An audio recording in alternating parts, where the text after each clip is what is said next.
नमस्कार, आप देख रहे हैं पब्लिक भारतवर्ष। मुजफ्फरपुर में पारू विधानसभा में चक इब्राहिम पंचायत में है।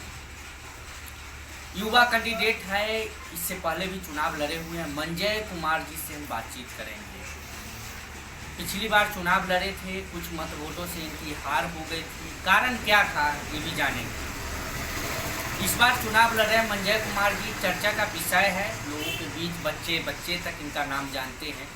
पूरे पंचायत में चर्चा है इनकी। लोगों के बीच जा रहे हैं, लोगों की कैसी प्रतिक्रिया आ रही है ये भी जानेंगे। मुद्दा क्या है ये भी जानेंगे। सिटिंग मुखिया का कार्यकाल कैसा रहा 5 सालों में ये भी पता करेंगे। सबसे पहले मंजय जी, पिछली बार चुनाव लड़े थे, क्या कारण रह गया?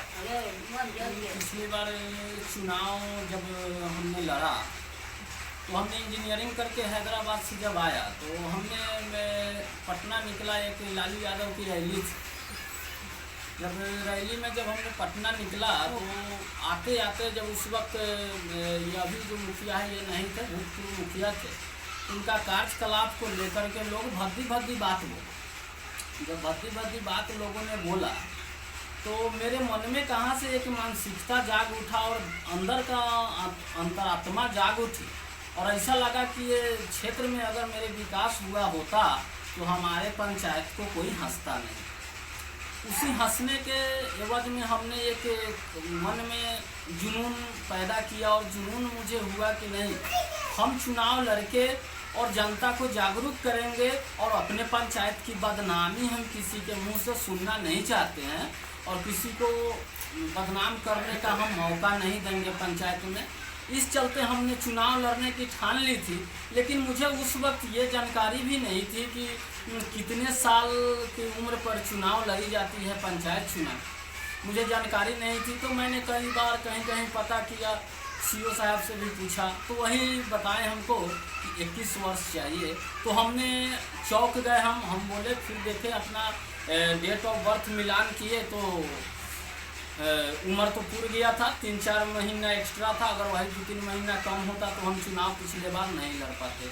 नवयुवक में एक जोश खरोश था, नवयुवक सारे लोग हमें चाहते थे। सब लोग के मन में विचार था कि बदलाव की जुनून था मन में लोगों को। लेकिन लास्ट समय में पंचायत चुनाव जो होती है इसमें एक दूसरे को हराओ अभियान चला देते हैं लोग कि फलना को हरा देना है किसी भी तरीक़ा से। तो जो थोड़ा सा कैंडिडेट आगे उभरता है उसी के साथ लोग टूट पड़ते हैं। यही सब कारण से हम पिछला बार चुनाव हार गए। लेकिन मेरा सोच कभी भी ये नहीं रहा, कभी भी ये सोच नहीं रहा कि कभी भी ये सोच मेरे पास नहीं रहा कि कोई जनता जो मुझे वोट वो नहीं दिया है, वो नहीं दिया है, वो नहीं दिया है। ऐसा कभी हमने नहीं सोचा। हमने सीधे मन में बैठा रखा था कि जो लोग मुझे वोट दिए हैं वो तो मुझे मेरे अपने हैं ही, लेकिन जो मुझे वोट ना भी दिए वो भी लोग हमारे अपने हैं। इस चलते मैंने ये कल्पना किया और देखा कि जब जो लोग हमें वोट नहीं आज जो नहीं दिए हैं वो कल देंगे। आज मुझे मौका नहीं मिला है, कल मौका मिलेगा। लगातार पिछले बार चुनाव हारने के बाद लगातार 5 साल इस पंचायत के जनता का सेवा करने का काम किया और सारे लोग के जनसंपर्क में रहे हैं। 5 साल हमने क्षेत्र से बाहर आउट नहीं हुआ। मैंने क्षेत्र में ही रहा हूँ 5 साल और 5 साल लोगों का सेवा किया हूँ। हो सकता है कि किसी का सेवा हुआ हो उससे और किसी का नहीं हुआ हो, लेकिन जितना भी कोशिश किया हूँ न्याय दिलाने का काम किया हूँ।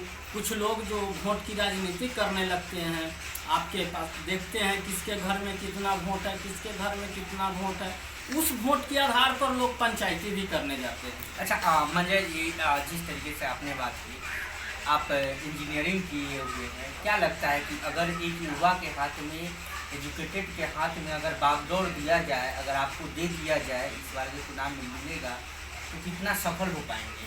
हम 100% का अनुमान लेकर चल रहे हैं। जहाँ तक होगा मैं इसको सफल करने का काम करूँगा। और मैं तो पहले तो मैं शिक्षा पर ध्यान दूंगा।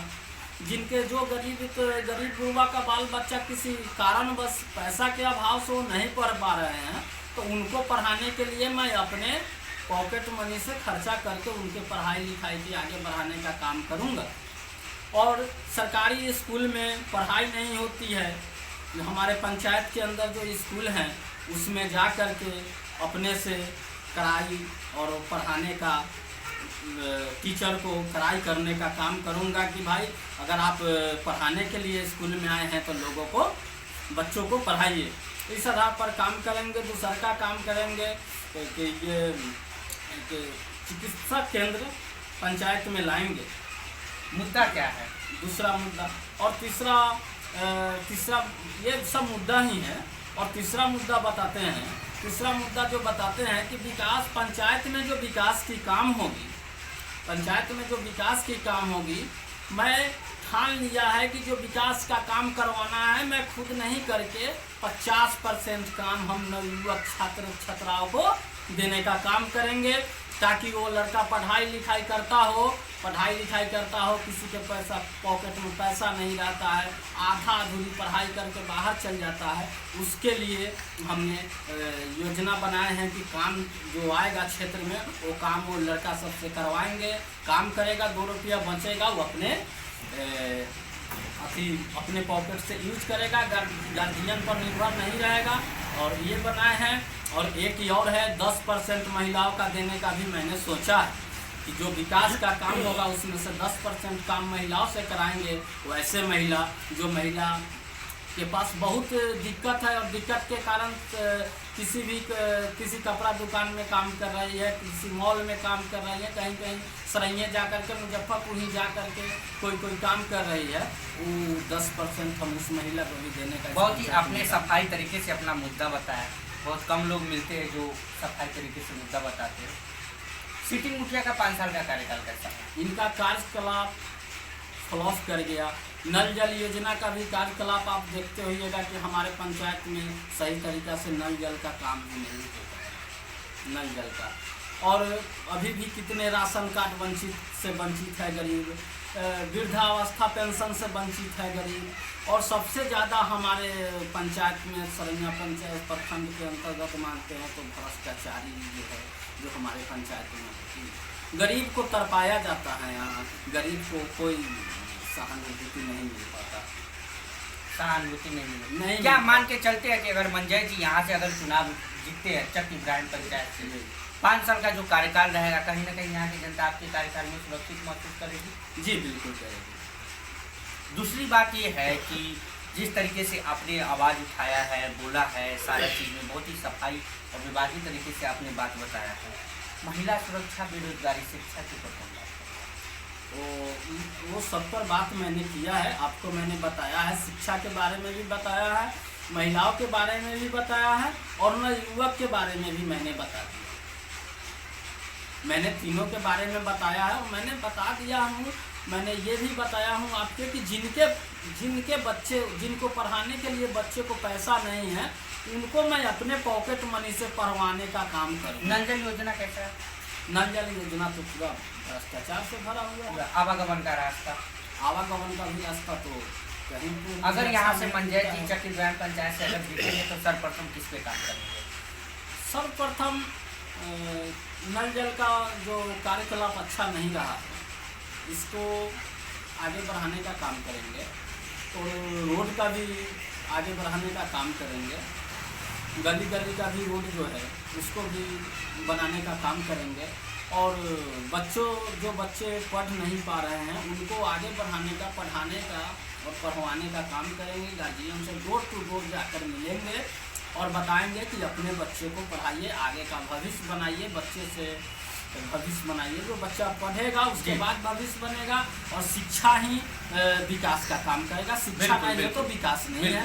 और चिकित्सा केंद्र मैंने लाने का काम करूंगा अपने पंचायत में। मैं अपने 5 साल जो मुझे अगर जनता मुखिया अगर बनाती है, लोग अगर जनता मुझे सेवक चुनता है, जनता अगर चक इब्राहिम को मुझे सेवक चुन लेती है, जनता लोग मिलकर, तो उनके लिए मैं काम करूंगा। चिकित्सा केंद्र मैं अपने पंचायत में लाऊंगा। सरकार की लास्ट सवाल, चक इब्राहिम पंचायत के जितने सारे वासी या जनता है, आपको देखेंगे, उनका कोई संदेश चुनाव के देखें? जी, उनका संदेश है, आज हमारे चक इब्राहिम पंचायत के जनता का अगर मेरे पास आशीर्वाद ही है, आशीर्वाद नहीं रहता तो मैं तो कमाता नहीं हूँ, और कुछ मुझे ये आमदनी का कोई स्रोत भी नहीं है। लेकिन उन लोग के आशीर्वाद से, माता पिता के आशीर्वाद से कैसे घींच के हम चलते हैं वो हम जानते हैं। और किसी से 1 रुपया भी आज तक मैंने ठगी नहीं किया पंचायत में। तो आप मीडिया वाले हैं, आप पता कर सकते हैं कि कभी मन जाए किसी का 1 रुपया ठगा हो पंचायत में किसी कार्यकलाप के लिए, तो ऐसा नहीं हुआ है।